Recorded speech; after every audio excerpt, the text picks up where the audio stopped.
अपने भाई को मारते ही देवताओं की वो शक्ति हमेशा के लिए मेरी हो जाएगी। नंदराज ने वेदा साम्राज्य के सम्राट विक्रमादित्य यानी अपने सौतेले भाई को मारने की योजना मन ही मन में बना ली थी और योजना के तहत उसने अपने भाई को एक झूठा संदेशा दिखाते हुए कहा, विक्रमादित्य, राजघराने के पंडित जी ने तुम्हें और तुम्हारी गर्भवती पत्नी देविका को तुरंत प्राचीन मंदिर पर मिलने के लिए बुलाया है। शायद तुम्हें जो दैवीय शक्तियों से भरी पिंडमणि दी गई थी उसी की वजह से एक बहुत ही बड़ी अनहोनी होने वाली है। नंदराज की बातें सुनकर घबराए हुए सम्राट विक्रमादित्य रात के अंधेरे में रानी देविका के साथ प्राचीन मंदिर की ओर निकल पड़े। लेकिन मंदिर पहुंचने से पहले ही नंदराज ने छल से उनके पेट में खंजर घोंप दिया और प्राण त्यागने से पहले सम्राट विक्रमादित्य ने रानी देविका से कहा, देविका, हमारे साथ धोखा हुआ है। आपको मेरे द्वारा छिपाई गई दैवीय पिंडमणि नंदराज जैसे नीच के हाथ लगने से रोकनी होगी। रानी देविका तुरंत महल के तहखाने में रखी हुई दैवीय पिंडमणि को लेकर जंगल की ओर भागी। जब उन्हें नंदराज के सैनिकों ने घेर लिया तो कोई रास्ता ना पाकर उन्होंने दैवीय पिंडमणि अपने गले से अंदर निकाल ली। लेकिन ये राज उनके अलावा कोई दूसरा इंसान जान न सका। इसीलिए नंदराज ने रानी देविका को राजमहल के कारागार में बंद कर दिया ताकि उन्हें अलग अलग तरीके से तड़पाकर वो पिंडमणि का राज जान सके। लेकिन रानी देविका ने नंदराज को कुछ भी नहीं बताया। काल कोठरी में 4 महीने बीत गए और अमावस की रात को बेड़ियों में बंधी रानी देविका एकाएक गर्भ में होने वाले दर्द की वजह से करहा उठी।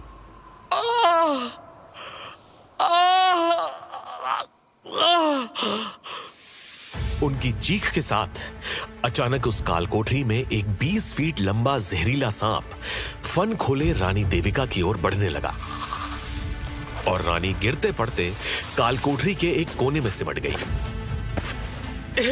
हे ईश्वर, मेरी कोख में पल रहा ये बच्चा, ये मेरी आखिरी उम्मीद है। इसकी रक्षा करिए प्रभु। इतना बोलते ही अचानक उनके पेट से एक रहस्यमयी सुनहरी रोशनी निकलने लगी, जिसे देखकर वो जहरीला सांप डर के मारे वहीं रुक गया और रानी ने दर्द से तड़पते हुए उसी पल अपने बेटे व्योम को जन्म दिया। वो रहस्यमयी सुनहरी ऊर्जा असल में व्योम के सीने से निकल रही थी। उस ऊर्जा का टकराव प्रचंडकारी सांप से जैसे ही हुआ, वो हवा में ही जलकर राख हो गया और रानी देविका ने हांफते हुए कहा, नंदराज, तेरी मौत ने जन्म ले लिया है। अगली सुबह व्योम के जन्म के बारे में जैसे ही नए सम्राट नंदराज को पता चला, वो भागते हुए अपने सैनिकों के साथ काल कोठरी में आया और व्योम को देविका के हाथ से छीनते हुए मुस्कुराकर बोला, तो ये है सिंहासन का असली वारिस। देविका, बता वो पिंडमणि कहां है, वरना अपने पिता की तरह ये भी यही मारा जाएगा। नंदराज ने अचानक व्योम की गर्दन जकड़ ली। व्योम दर्द से छटपटाने लगा और रानी देविका गरज कर चिल्लाई, नंदराज, मेरे बच्चे को अगर एक भी खरोंच आई तो मैं खुद को मार डालूंगी और फिर पिंडमणि का राज मेरे साथ यहीं दफन हो जाएगा। अगर तू खुद को असली सम्राट समझता है तो सिर्फ मेरे बेटे को जिंदा रखकर देख। वो अपने पिता का और मेरा, हम सबका बदला लेगा तुझसे। नंदराज ने तुरंत गुस्से में एक जोरदार थप्पड़ रानी देविका के चेहरे पर दे मारा और घमंड भरी आवाज में बोला, बेवकूफ औरत, सम्राट हूं मैं वेदा साम्राज्य का और मुझे किसी भी चीज का खौफ नहीं है। तेरा बेटा अब जिंदा रहेगा देविका, पर मैं उसकी जिंदगी मौत से बदतर बना दूंगा। जहां तक पिंडमणि का सवाल है, उसे तूने आकाश में छिपाया हो या पाताल में, मैं उसे भी ढूंढ निकालूंगा। दिन और रात हवा के झोंकों की तरह बीतने लगे।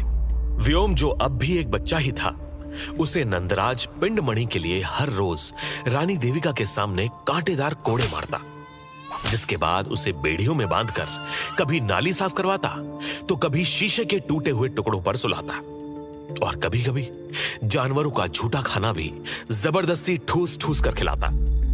हर रोज दर्द सहना व्योम की आदत सी हो गई थी। वो अब 8 साल का हो चुका था। एक दिन उसकी मां उसके घावों पर अपनी साड़ी का टुकड़ा बांधती हुई बोली, बेटा, आप मेरे लिए इतनी तकलीफ क्यों सहते हो? व्योम ने मुस्कुराकर जवाब दिया, ये तो कुछ नहीं है मां।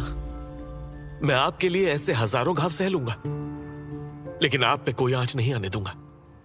वैसे मां, ये पिंडमणि क्या है? क्यों चाचा नंदराज हमेशा उसी की बात करते हैं? देविका ने मासूम से व्योम के बालों को सहलाते हुए कहा, कहते हैं हजारों साल पहले 4 ब्रह्म ऋषियों ने अपने चारों तत्वों की शक्तियों को जोड़ के एक दैवीय पिंडमणि की रचना की, जिसकी मदद से ब्रह्म ऋषियों ने दानवों के देवता अंधकारम को हराकर हमारे ग्रह से भगाया था। उसके बाद वो पिंडमणि इसी धरती पर छूट गई और नंदराज को लगता है कि वो हमारे पास है, जिसे पाने के बाद अपनी शक्तियों के सारे चरण तोड़कर वो अमर हो जाएगा। ये सुनकर नन्हे व्योम ने उनसे हैरान होकर पूछा, मां, फिर आपने वो पिंडमणि कहां छिपा कर रखी है? रानी ने तुरंत उसे जवाब दिया, कहीं नहीं। पिंडमणि और अंधकारम ये सब तो मनगढ़ंत कहानियां हैं। असल में पिंडमणि जैसी कोई चीज नहीं है। रानी देविका ने असल में ये बात अपने बेटे व्योम से झूठ बोली थी। इसीलिए परेशान व्योम ने फौरन कहा, यह कोई मनगढ़ंत कहानी नहीं है। मां, बताओ ना, क्या मैं उस पिंडमणि को हासिल करके अगला सम्राट बन सकता हूं? व्योम ने जैसे ही यह बात बोली, नंदराज अपने बेटे अकाजा के साथ कारागार के अंदर घुसा और उसने अपनी लात व्योम की छाती पर इतनी जोर से मारी कि व्योम के मुंह से खून निकलने लगा और नंदराज चीखा, तू अब सिर्फ एक वैश्य की औलाद है। अगला सम्राट सिर्फ और सिर्फ मेरा बेटा अकाजा बनेगा। इतना सुनते ही व्योम दांत पीसते हुए नंदराज को धक्का देकर चिल्लाया, मेरी मां को गाली देता है, नहीं छोड़ूंगा तुझे। नंदराज ने तुरंत उसके बाल पकड़े और उसे जोर से थप्पड़ जड़ते हुए बोला, बेटे अकाजा, इस व्योम को अभी लेकर जाओ और पूरे बाजार में इसे इसकी औकात फिर से याद दिलाओ। अकाजा व्योम से 3 साल बड़ा था। उसने व्योम को जंजीरों में बांधा और सैनिकों के साथ उसे घसीटते हुए बाहर निकला। 8 साल का व्योम खुद को छुड़ाने की नाकाम कोशिशों में लगा था और तभी बाजार में पहुंचते ही अकाजे ने व्योम के चेहरे पर कालिक पोती, उसके गले में चप्पलों की माला पहनाई और भरे बाजार में गधे पर बिठाकर हंस हंस कर चीखते हुए बोला, वेदा साम्राज्य के लोगों, जो भी उस डायन के बेटे की तरह मेरे पिता नंदराज के खिलाफ जाएगा, यही हश्र होगा उसका। वेदा साम्राज्य के सारे लोग नंदराज से डरते थे, इसीलिए वफादारी साबित करने के लिए उन्होंने व्योम को चप्पल, जूतों और पत्थरों से मारना शुरू कर दिया। फिर भी खून में लथपथ जख्मी व्योम मुस्कुराकर खुद से बोला, कोई बात नहीं मां, कोई बात नहीं। मां को सुरक्षित रखने के लिए मैं ये तकलीफ भी झेलने को तैयार हूं। व्योम के लिए सारी जिल्लत उसकी जिंदगी का एक हिस्सा बन चुकी थी। वो अपनी मां के लिए ये सब कुछ सहता रहा। धीरे धीरे साल बीतते गए। व्योम अब 18 साल का हो चुका था। तभी एक दिन नंदराज अपने हाथ में ढेर सारी मिठाइयां लेकर व्योम की कोठरी में घुसा और मुस्कुराकर उससे बोला, मुबारक हो व्योम, मुंह मीठा कर लो। आज तुम्हारे पिता के मरने की 18वीं सालगिरह है। नंदराज की बात सुनकर व्योम ने उसके मुंह पर थूक दिया और वो पूरी ताकत के साथ गरज उठा, नंदराज, ये तेरा वक्त है, इसे जैसे जीना है जी ले। जब मेरा वक्त आएगा तो मैं तेरी सारी अंतड़ियां अपने हाथों से नोच डालूंगा और तेरी छाती फाड़ डालूंगा। व्योम की यह बात सुनकर नंदराज ने उसे एक लात जोर से मारी। जंजीरों में बंधा हुआ व्योम दीवार से टकराकर नीचे गिर गया और नंदराज चीखा, ले चलो इसे और इसकी मां को रंगभूमि में। इसके पंख ज्यादा उड़ने लगे, अब इन्हें काटने का वक्त आ गया है। नंदराज के सैनिक लाखों लोगों से भरे रंगभूमि के बीच व्योम को घसीटते हुए पहुंचे और वहां सिंहासन पर बैठे नंदराज ने अपनी प्रजा से दहाड़कर कहा, वेदा साम्राज्य के लोगों, तुम सभी अपनी आंखों से देखोगे, जो भी मेरे खिलाफ जाने की कोशिश करेगा, मैं सम्राटों का सम्राट नंदराज उसके साथ क्या क्या कर सकता हूं। नंदराज के एक इशारे पर जिंदा लाश के समान व्योम को जलते हुए कोयलों के बीच फेंक दिया गया और नंदराज रानी देविका के पास आकर धीरे से बोला, अब भी वक्त है, बता दे वो पिंडमणि कहां है, वरना तेरा बेटा आज यही तड़प तड़प कर मर जाएगा। रानी देविका रोने लगी और मन ही मन खुद से बोली, हे ईश्वर, 18 साल पहले जो पिंडमणि मैंने गले से निकली थी वो उस वक्त मेरे गर्भ में पल रहे व्योम के सीने में समा गई।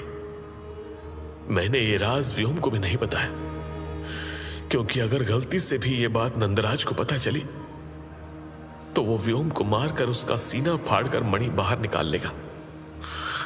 नहीं नहीं, मैं चाहकर भी ये राज नंदराज या किसी को भी नहीं बता सकती। जब उनके मुंह से एक शब्द भी नहीं निकला तो नंदराज ने मुस्कुराते हुए एक पुरानी जंग लगी तलवार व्योम के सामने फेंकी और गरज कर बोला, व्योम, उठा ले ये तलवार। आज तुझे अकेले यहां 5 खूंखार हथियारों का सामना करना होगा, और अगर कोई भी हत्यारा तेरे हाथों से बच निकला तो वो यही तेरी मां देविका की इज्जत लूटेगा।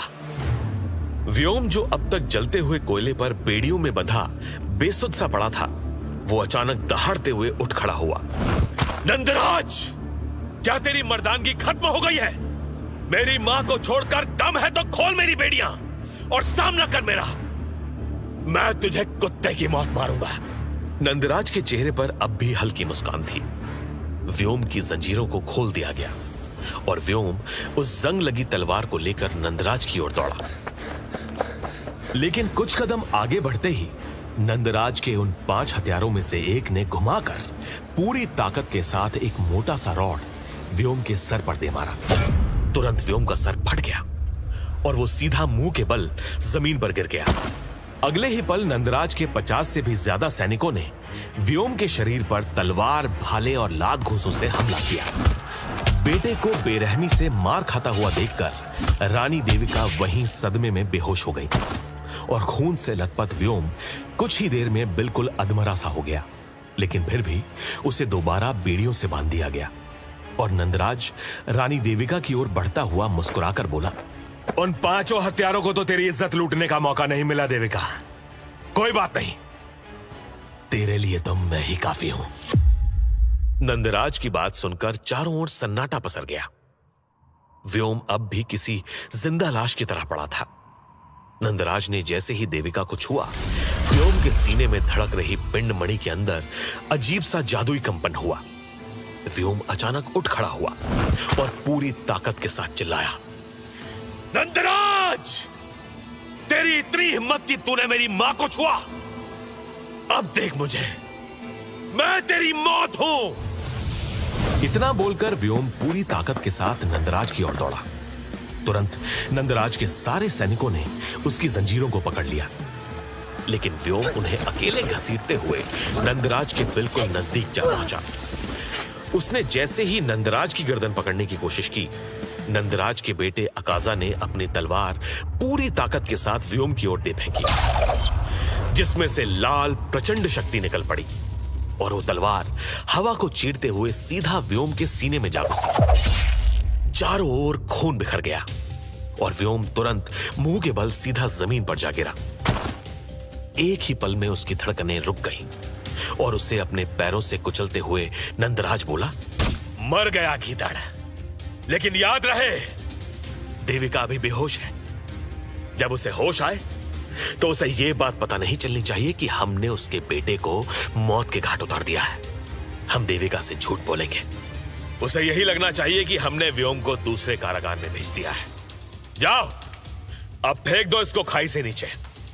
नंदराज के एक इशारे पर व्योम की लाश को हजारों फीट ऊंची खाई से नीचे फेंक दिया गया।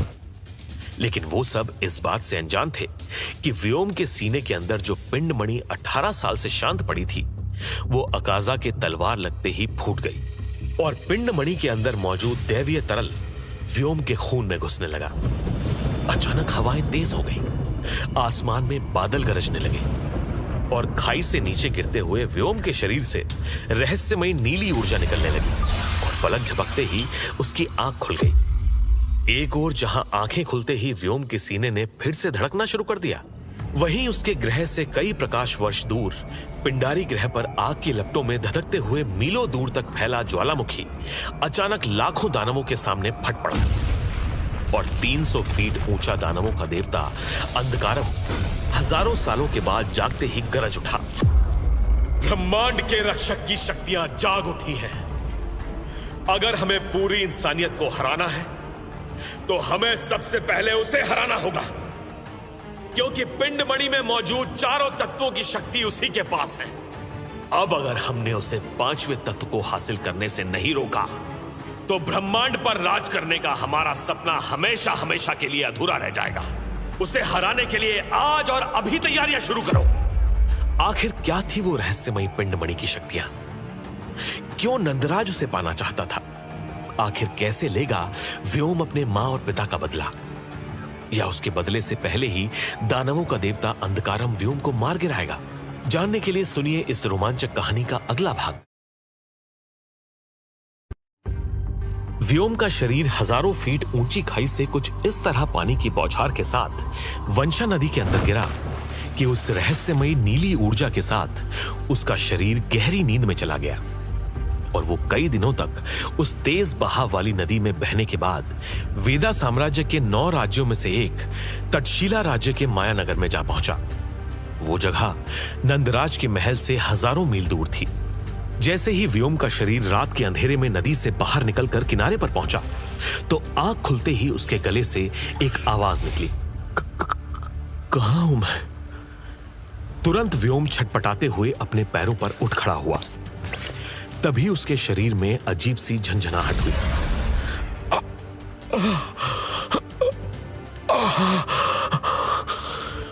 और वो दर्द से चीखते हुए अपने घुटनों के बल गिर गया।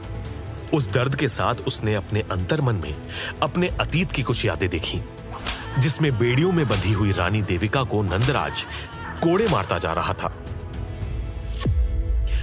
इन्हीं सब पुरानी यादों के बारे में सोचते हुए व्योम हांफते हुए बोल पड़ा, वो औरत, वो कौन है जिसे वो आदमी कोड़े मारता जा रहा था? व्योम ने अपने दिमाग पर जोर डालकर अपने अतीत को याद करने की कोशिश की और घबराया हुआ व्योम खुद से ही बोल पड़ा, व्योम, यही है मेरा नाम, लेकिन मुझे अपने अतीत के बारे में कुछ याद क्यों नहीं आ रहा? आखिर कौन हूं मैं और मैं यहां तक कैसे आया? सिर्फ इतना याद है कि मेरे सीने पर किसी ने तलवार से वार किया था, लेकिन मेरे घाव एकाएक भर कैसे गए? व्योम इससे पहले कुछ समझ पाता कि उसे एक लड़की के चीखने की आवाज सुनाई दी, दूर हटो मुझसे! यह आवाज उन जंगलों के पास मौजूद एक खंडर से आई थी। व्योम झाड़ियों को पार करते हुए जैसे ही उस खंडर के अंदर घुसा, उसकी आंखें एक 16 साल की लड़की के ऊपर जा रुकी, जिसके पुराने कपड़े फटे हुए थे और 4 ऊंचे घराने के जवान लड़के शराब के नशे में उस लड़की के बदन को छुए जा रहे थे। छोड़ दो उसे! व्योम जोर से चीखा और वो लड़की भागते हुए व्योम के पीछे आ छिपी, जिसे देखकर उसमें से जयचंद नाम के लड़के ने घुमाकर अपने शराब की बोतल व्योम के सर पर दे मारी। व्योम तुरंत मुंह के बल जमीन पर गिर गया और जयचंद गुस्से से गुर्राया, कौन है बे तू? तेरी हिम्मत कैसे हुई हमें रोकने की? तुझे अंदाजा भी है हम किस घराने से हैं? जयचंद के इतना बोलते ही उसके एक साथी ने अपना पैर जमीन पर गिरे हुए व्योम के चेहरे पर रख दिया और वो उसे कुचलते हुए मुस्कुराकर बोला, फटीचर कहीं का, ना तो इसके पास ढंग के कपड़े हैं और ना खाने को खाना। कौन से भिखारियों के घराने से है बे तू? इतना बोलकर जयचंद और उसके साथियों ने व्योम के ऊपर लात घूंसों की बरसात करनी शुरू कर दी। जब उसमें उठने की ताकत बिल्कुल नहीं बची तो जयचंद ने एक बार फिर से उस 16 साल की लड़की के बाल पकड़े और वो उसे एक दरिंदे की तरह घसीटते हुए खंडहर के एक कोने की ओर बढ़ने लगा। भैया, भैया आंखें खोलिए, भैया बचाइए मुझे! उस लड़की का नाम रिवा था, जो व्योम को देखकर दर्द से करहाती जा रही थी, पर व्योम का शरीर अब भी किसी लाश की तरह जमीन पर बेसुध सा पड़ा था। जयचंद ने दोबारा रिवा को दरिंदगी से छूने की कोशिश की, और तभी उसके बगल में एक जोरदार आवाज गूंज उठी और खंडहर की दीवार में एक विशालकाय छेद हो गया। जब हैरान हो चुके जयचंद और उसके दोस्तों की नजर मलबे के बीच पड़े उनके एक साथी पर गई तो उनकी सांसें ऊपर नीचे होने लगी, क्योंकि उनके उस साथी का सीना फटकर अंदर धंस चुका था। जब बचे हुए जयचंद के दोस्तों ने मुड़कर व्योम की ओर देखा तो वो लड़खड़ाकर जमीन पर गिर गए। नहीं, नहीं, नहीं, अभी तक तो इसके शरीर में कोई भी शक्ति नहीं थी, लेकिन अब अचानक से इसके अंदर शक्तियां कैसे जाग उठी? तुरंत व्योम की नसें स्याही जैसी काली पड़ने लगी। देखते ही देखते उसकी आंखों से बहता हुआ खून नीले रंग में डूब चला। आसमान में बादल गरज उठे और भाप के समान रहस्यमयी नीली ऊर्जा ने उसके शरीर को चारों ओर से घेरना शुरू कर दिया, जिसे देखकर जयचंद थोड़ा सहमा, लेकिन फिर भी गुस्से से बोल पड़ा। तूने हमारे सामने हमारे ही दोस्त की जान ली। अब हम तुझे दिखाएंगे कि तंत्र वंश घराने के लोग क्या कर सकते हैं। जयचंद के इतना बोलने के बाद भी उसके दोस्त वहां से उल्टे पांव भाग गए। एकाएक व्योम के शरीर से पानी की बौछार निकल पड़ी, जिसने एक 10 फीट लंबी पानी से बनी तलवार का रूप ले लिया, जिसे व्योम ने घुमाकर पूरी ताकत के साथ जयचंद के दोनों दोस्तों की ओर दे फेंका। वो पानी की तलवार हवा को चीरते हुए बर्फ में बदल गई, जो सीधा उन दोनों की पीठ में जा घुसी, जिसकी वजह से उन दोनों लड़कों का शरीर बीच से फट गया और जयचंद की जुबान घबराहट में ही लड़खड़ा गई। ये ये ये ये, ये कैसी शक्ति है? कौन हो तुम? व्योम ने अपने कदम जयचंद को मारने के लिए जैसे ही आगे बढ़ाए, व्योम के कान में नंदराज की आवाजें गूंजने लगी और वो दर्द से तड़पते हुए जमीन पर जा गिरा। उसकी ये हालत देखकर डरा हुआ जयचंद वहां से भाग निकला और वो लड़की रिवा व्योम के पास आते ही बोल उठी, भैया, भैया उठिए, भैया आप ठीक तो है ना? थोड़ी देर के बाद जब व्योम को होश आया तो उसने खुद को एक पुरानी सी झोपड़ी के अंदर पाया। उसके सामने रिवा की मां गंगा बैठी थी, जो व्योम के जागते ही उससे बोल उठी, हमारी बेटी को बचाने के लिए बहुत बहुत शुक्रिया बेटा। क्या मैं जान सकती हूं आप कौन हैं और कहां से आए हैं? उनके सवाल को सुनकर व्योम के चेहरे की हवाइयां उड़ गईं और वो घबराकर बोला, मेरा नाम व्योम है, लेकिन मैं कौन हूं और यहां कैसे आया? कुछ भी याद नहीं है मुझे।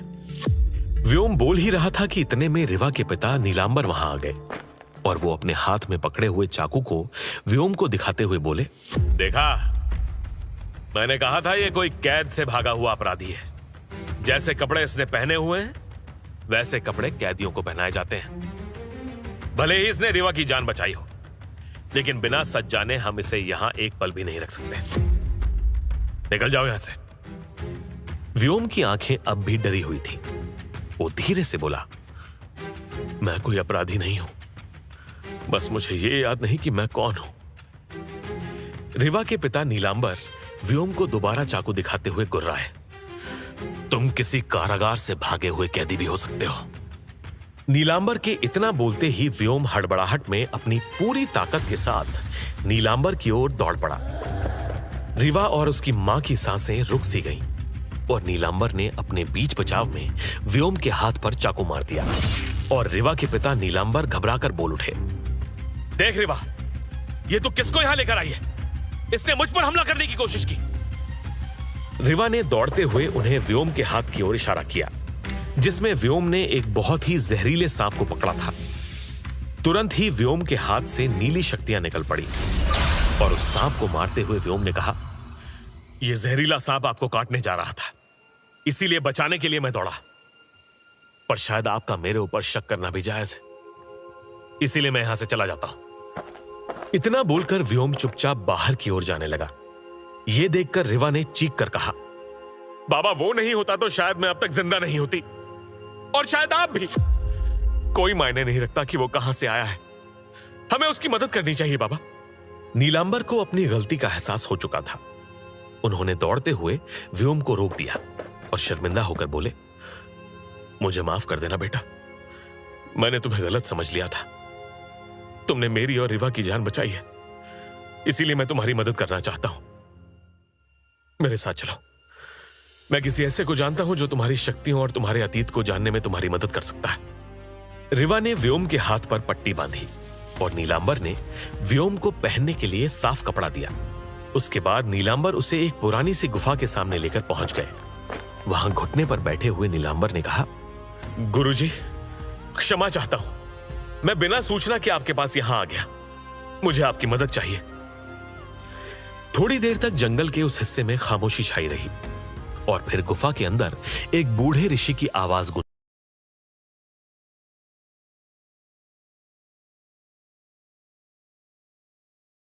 उठी, व्योम, अकेले अंदर आओ। घबराया हुआ व्योम गुफा के अंदर मौजूद सीढ़ियों से होते हुए एक प्राचीन तहखाने में जा पहुंचा।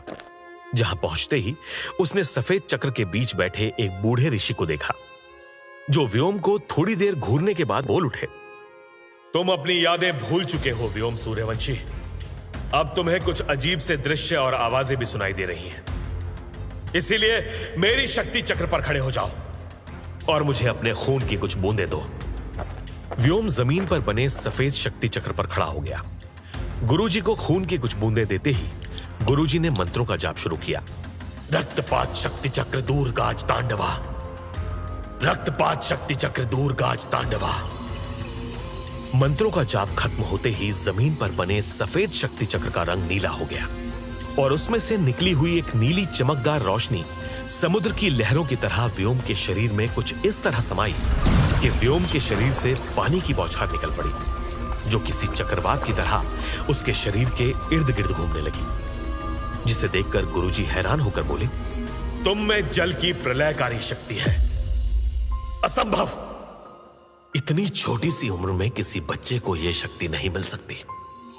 गुरुजी आगे कुछ बोल पाते कि तभी उस शक्ति चक्र का रंग पहले भूरा, सफेद और फिर बिल्कुल अंत में लाल हो गया।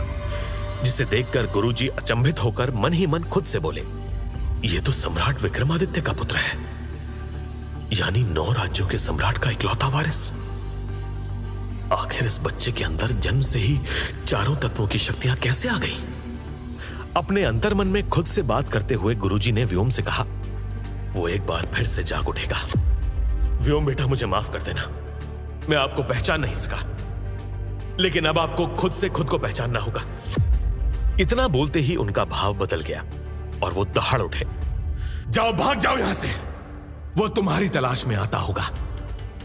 यह एक लंबे युद्ध की शुरुआत की ओर बस एक इशारा है। तुम में एक नहीं कई शक्तियां हैं।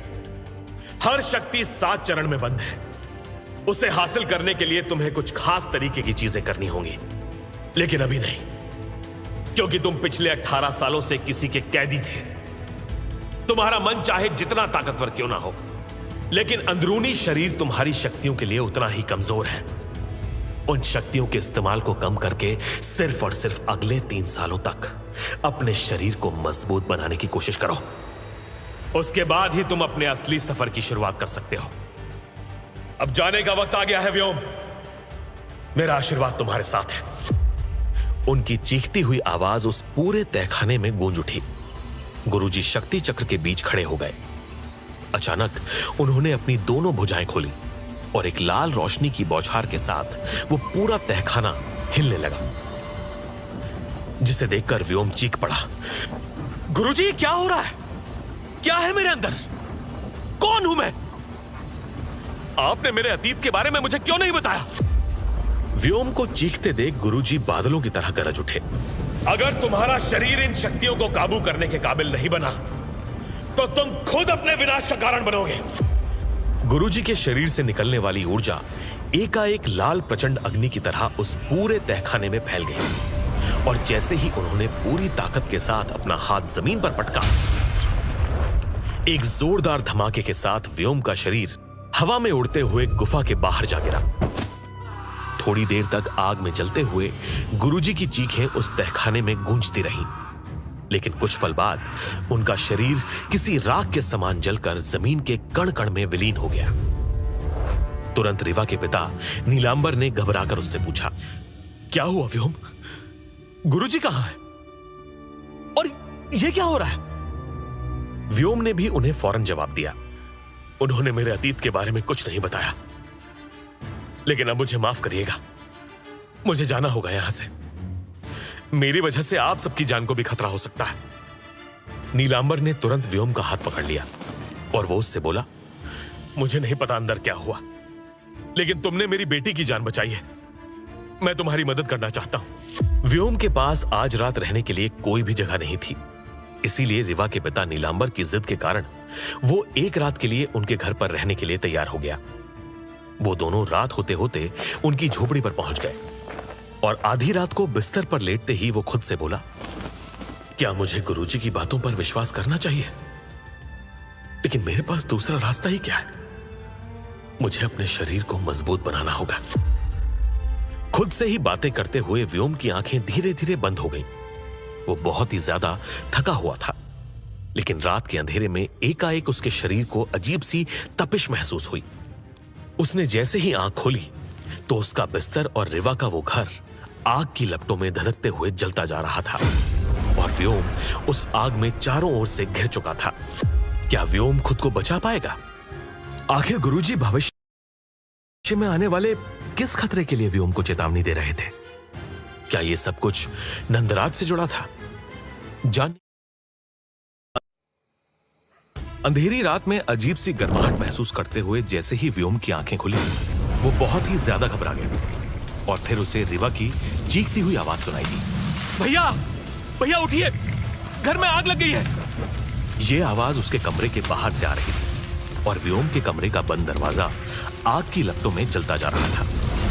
व्योम अपनी शक्तियों का इस्तेमाल करने के लिए आगे बढ़ा। तभी उसे बूढ़े गुरुजी की बात याद आई, अगर तुम्हारा शरीर इन शक्तियों को काबू करने के काबिल नहीं बना तो तुम खुद अपने विनाश का कारण बनोगे। उनकी बातों को याद करते हुए व्योम के लिए मुश्किलें और भी ज्यादा बढ़ गई, लेकिन फिर भी उसने अपना हाथ उठाया और धीरे से बोला, जल की प्रचंडकारी शक्ति, साथ दो मेरा। उसके इतना बोलते ही पानी की बौछार उसके हाथ से निकल पड़ी, जिसे घुमाकर व्योम ने जलते हुए दरवाजे पर मारा और आग कुछ हद तक बुझ गई, जिसके बाद व्योम बंद दरवाजे को तोड़ता हुआ घर के मुख्य कमरे में जा पहुंचा। उसे देखकर रेवा तुरंत बोली, भैया आप ठीक तो हैं? क्या करें अब हम लोग? कुछ भी समझ में नहीं आ रहा है। व्योम ने उसे तुरंत कहा, डरो मत, बस हमें यहां से फौरन बाहर निकलना होगा। इतना बोलकर वो उस घर के मुख्य दरवाजे के सामने जा पहुंचा। उसने एक बार फिर से दोनों हाथ हवा में उठाए और धीरे से बुदबुदाया, जल शक्ति मदद करो मेरी। उसने दोनों हाथ तेजी से हवा में घुमाए, लेकिन इस बार उसके शरीर से कोई भी शक्ति नहीं निकली। यह देखकर रिवा ने पूछा, क्या हो रहा है? आपकी शक्ति आपका साथ क्यों नहीं दे रही? व्योम के पास उसके सवालों का कोई जवाब नहीं था, इसीलिए उसने कहा, रिवा, तुम अपने माता पिता को लेकर पीछे हटो, मैं ये दरवाजा तोड़ने जा रहा हूं। व्योम आग की लपटों में जलते हुए दरवाजे को तोड़ने के लिए दौड़ने ही वाला था कि तभी उसे बाहर से जयचंद की आवाज सुनाई दी, या तो ये सभी जिंदा जल के मर जाएंगे या बाहर आते ही हम इनको मार डालेंगे। खासकर वो लड़का जिसने मेरी आंखों के सामने मेरे साथियों की जान ले ली। जयचंद तंत्रवंश घराने का वही लड़का था जो खंडहरों के पास व्योम के हाथों बच निकला था, लेकिन वो अब अपने घराने के लोगों के साथ अपना बदला लेने के लिए वापस आ गया था, जिसका साथ देते हुए वहां तंत्रवंश घराने के लोग, जो प्राचीन तंत्र मंत्र और कुछ विचित्र सी औषधियों का ज्ञान रखते थे,